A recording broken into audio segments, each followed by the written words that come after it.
कालपासून नांदेड जिल्ह्यात पावसाने हाहाकार घातलाय। अनेक गावात पाणी शिरले, काही जे आहेत जनावर सुद्धा दगावलेत, काही जीवितहानी झाली सुद्धा माहिती आहे। आणि या सगळ्या विषयावर बोलण्यासाठी नांदेडचे जिल्हा अधिकारी राहुल कर्डिले आपल्या सोबत आहेत। सर, काय सांगाल, कालपासून जे जोरदार पावसाने हजेरी लावली, जिल्ह्यात काय परिस्थिती आहे आता? आपल्याला आज येलो अलर्ट होता, परंतु पहाटे 3 पासून आपल्या नांदेड शहरामध्ये आणि आपल्या जिल्ह्याच्या काही भागामध्ये अतिवृष्टी झाली मोठ्या प्रमाणावर।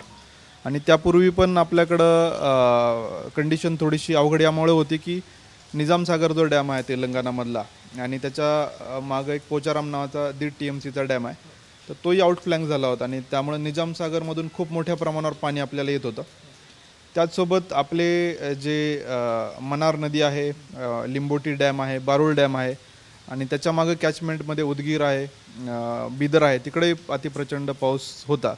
आणि हे सगळं मन्याड नदीचं पाणी, लेंडी नदीचं, मांजरा नदीचं पाणी सगळं धर्माबादकडं सगळं येत होतं। आणि त्यामुळं आपल्या जिल्ह्यातले सगळे मोठे प्रोजेक्ट्स आहे, मध्यम प्रोजेक्ट्स आहे, लहान प्रोजेक्ट्स आहेत, ओढे नाले सगळे ओव्हरफ्लो झाले होते। आणि अनेक ठिकाणी, शेकडो ठिकाणी असं गावाचा संपर्क तुटणे, त्यानंतर मग गावांना पुराचा वेढा पडणे असे प्रकार झालेले होते। आणि आम्ही कालपासून ह्याच गोष्टीचे असेसमेंट करत होतो की आपल्याला इमिडिएट जीवितहानी होऊ द्यायची नाही, हा आमचा प्राईम फोकस होता। त्यामुळे तो असंच करत होतो आणि त्या ठिकाणी आम्ही रेस्क्यू ऑपरेशन्स करत होतो। आम्ही काल नायगावला 2 ठिकाणी रेस्क्यू केले, म्हणजे एका व्हॅनमधले मुलं होते आणि एका ठिकाणी 3ऱ्या मजल्यावर नागरिक होते, 10-12 नागरिक, तर त्यांना आम्ही रेस्क्यू केलं। त्याचसोबत काही आपल्या ANC मदर्स होत्या, म्हणजे प्रेग्नंट ज्या लेडीज होत्या, त्या 2-3 ठिकाणी आम्ही रेस्क्यू केल्या। पेठ वडज जे म्हणून कंधारला गाव आहे, तिथं एक रेस्क्यू ऑपरेशन केलं। आणि आमच्याकडं SDRFची एक टीम ऑलरेडी आम्ही देगलूर भागातच होती आणि आपल्याकडं CRPFचं एक युनिट आहे, त्यांची आम्ही 25 लोकं बोलवलेत। त्याचसोबत तहसीलदारांना सांगितलं की लोकल जे एक्सपर्ट आहेत, डायव्हर्स असेल तुमचे, तर ती टीम रेडी ठेवा, तुम्हाला त्याची गरज पडू शकेल। आणि हे सगळं वातावरण बघता, हे जे पाऊस आणि डिस्चार्ज ज्या पद्धतीने मोठ्या प्रमाणावर आहे, कंट्रोल्ड अनकंट्रोल्ड, तर तो बघता आम्ही आर्मीला पण आता रिक्विजेशन लेटर दिलेलं आहे, त्यांच्याशी सकाळी पहाटेच बोलणं झालं आहे आणि ते थोड्याच वेळात आर्मीची टीम पण आपल्याला इथं पोहोचेल। आता मेन जो फोकस आहे आमचा, आता नांदेड शहरामध्ये सखल भागात पाणी आपल्याला यायला सुरुवात झाली। नांदेड महापालिकेचे जवळजवळ 200 कर्मचारी अधिकारी आपले फील्डवर आहेत आणि त्या भागातून त्यांना रेस्क्यू करण्यासाठी सगळे प्रयत्न करतात।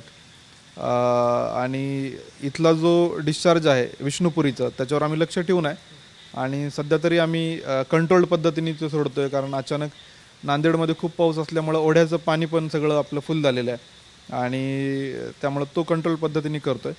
त्याचसोबत आम्ही तेलंगणा इरिगेशन डिपार्टमेंट यांच्या सातत्याने संपर्कात आहोत आणि निजाम सागरचा डिस्चार्ज त्यांनी आज सकाळी जवळजवळ 53 हजारांनी कमी केला आहे आणि तो जाणार आपल्या जिल्ह्यातून जो आहे, पोचमपाड नावाचा डॅम आहे, श्रीराम सागर, तर तो जवळजवळ 3 लाखापासून जो 5.25 लाखापर्यंत वाढवला आहे। त्यामुळं त्यांच्याकडं पण जवळजवळ 13 TMCचं व्हॅकंट पॉकेट त्यांनी तयार केलं आहे आणि डिस्चार्ज पण वाढवला आहे। तर मला असं वाटतं की त्या आघाडीवर आपल्याला थोडासा दिलासा मिळेल।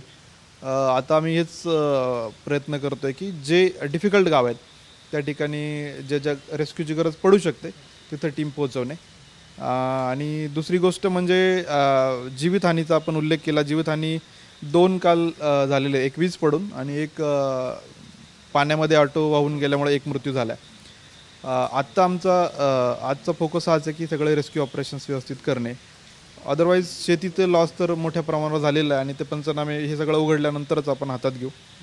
आणि जनावरांच्या लॉसचे काही आकडे आपल्याकडे आलेले आहेत, काही वाहून गेलेले आहेत, तर ते पण आपण कंटिन्युअसली अपडेट करतो आहे। आणि पशुसंवर्धन विभागाने पण सूचना दिल्यात, या काळामध्ये जे नदी नाल्यांच्या कडेला जनावरं बांधलेली असतात, तर ते बांधलेले असल्यामुळं त्यांना सुटका त्यांची होत नाही, तर ते मोकळे करावेत किंवा काय खबरदारी घ्यावी, अशा पण सूचना आम्ही सर्व पशुपालकांना दिलेल्या आहेत। तर एकंदरीत आम्ही सगळे प्रशासन सज्ज आहे आणि 100% आम्ही या सगळ्या याच्यामध्ये आपत्तीमध्ये काम करतो आहे। नागरिकांना काय आव्हान आहे? नागरिकांना हेच आव्हान आहे की आपण एकदम इमर्जन्सी काम असल्याशिवाय घराच्या बाहेर पडू नये। शाळांनाही आम्ही जनरली रेड अलर्ट असल्यावर आपण सुट्टी देतो, परंतु पहाटेचा जो पाऊस आम्ही बघितला त्यामुळं आम्ही सर्व शाळांना सुट्टी दिलेली आहे. महाविद्यालयांना सुट्टी देण्यासाठी SDOंना आम्ही स्थानिक निर्णय घ्यायचा अधिकार दिला आहे.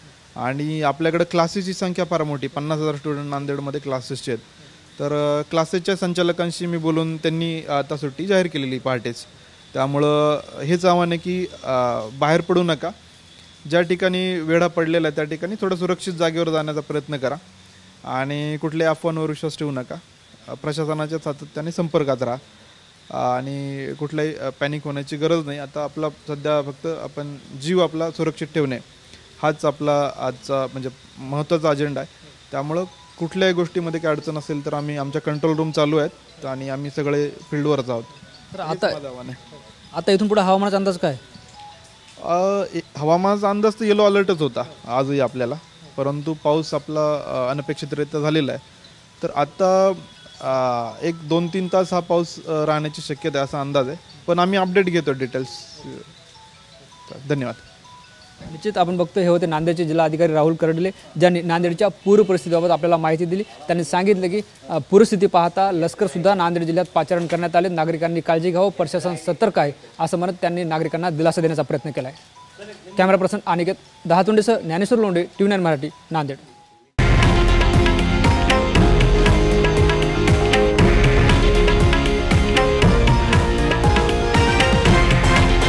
हे आहे देशातील नंबर 1 न्यूज नेटवर्क आणि आपण पाहत आहात TV9 मराठी, एकमेव.